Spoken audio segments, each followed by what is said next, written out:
Ladies and gentlemen, boys and girls, I have something to go over which I thought you guys might enjoy. So some of you may or may not know, unless you check out a bunch of stuff that I do. I haven't talked about it in a long time, but I offer Holley plug and play harnesses. So what this one does is it plugs into the Holley power tap, which is pretty much Terminator and on, a little bit before Terminator actually. Holley includes in their engine harness what's called a power tap. It's a 4-wire connector, looks like this guy, and this plugs into it. So I sell an alternator, which is pretty, just like this one. I'll show you. And alternator and a flex fuel and what's called a combo harness. So, like this says right here, Holley power tap, so that plugs into the power tap. And then the flex fuel ones say Holley flex input. And then what you have here is this goes to the alternator and it charges the alternator, a low 14 volt scale. On most cars, it depends on if people have poor grounds and power wires, this won't charge as much, but overwhelming majority get 14 volts. And then this is, you can see here, it goes to the flex ethanol content sensor. So this plugs into content sensor, this plugs into alternator, and they have about average, like it's my entire arm span for average adult male, I would say, because I fall right in there. So they are labeled, and they even have a nice raccoon logo here. And you just plug this guy in and plug in your alternator and your flex fuel and crimp this to one of the white inputs, and you're good. You have flex and alternator. So another thing, I've been making these by hand, gauging interest, which is what you guys are going to tell me. So these cars are cool and all, and the Holley is extremely capable, obviously, right? But what's kind of missing is some sort of physical adjustment for power. So everybody knows you can swap the tune and you can do all sorts of things and blah blah blah. What's really nice is having a physical way to adjust the power or ramp rates or a bunch of other things. So I think a bunch of you have seen the Volverado video, my friend's Volvo with the Turbo LS swap, and if you've been following for a long time, you've probably seen a bunch of my cars where I install a dial like this. So what is nice about a dial like this is you can configure this to do anything, but most commonly you would set this up to do some sort of boost control. So you would have a strategy completely set up, which I would do a complete independent video series for people to buy these on how to do it and informational examples.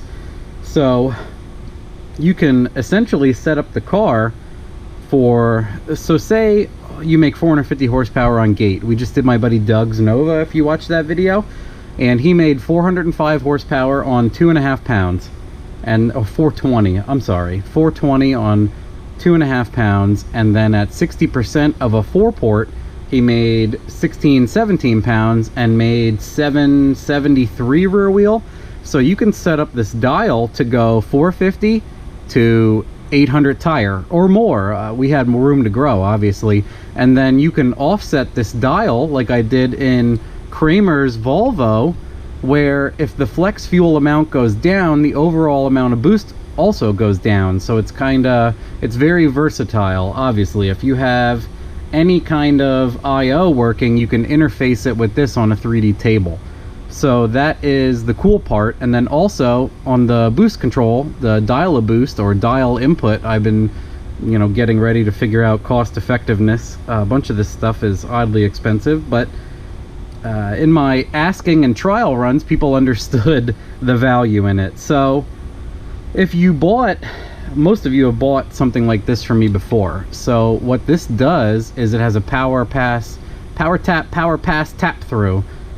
through, whatever you want to call it. So you have this and it's plugged into the power tap. So now you have to unplug this to plug in this guy. Well, nope, it has a pass through on it. So you plug this in and then you plug this into the power tap, and then you have both. So you have both leads and you can mount this guy, wherever. And then on top of that, blup, I have also put a DT connector. So the harness here has about a foot, and you can disconnect this guy, weatherproof DT connector, and it makes it much easier to take something like that, install it, blah blah blah. So you know, you would drill a hole and you would install this guy. It's got a nice bulkhead connector here, and put this through like any part of your dash, etc. So you would drill a hole and install this guy, and then go from there. Makes it nice and easy. You would put this guy together, call it a day, and then plug it back into your lead harness. Voila, that's how you do it. So if you guys are interested in something like this, let me know. It's something I've been making by hand in small batches. Again, I'm trying to gauge interest for if people want to actually buy this. It's probably, now I have two different kinds I've been kicking around, and I have this guy too. So this is like the sewing machine dial, I would call it, the nice smooth. So it has a 0 to 100 face on there. And then this is the AEM dial. This is a clicker style. So a bunch of you guys have seen this. This dial is so expensive though. So it would easily raise the cost of the harness. So these would be like 150-ish, and these would be like 175. The dial itself is about $33 after shipping. Just this dial. That's it. And then these are expensive. These DT connectors cost money, obviously. And the rest of it, you know, hand crimped, everything else, it ends up costing money. In my trials, people said that's well worth it, but obviously if the masses aren't gonna be willing to pay that, it's not worth making. So I would be almost losing money making these by hand every other night. So let me know what you guys think of that. I think it's pretty cool. It's something I've always implemented, and people I've been very happy with. So let me know.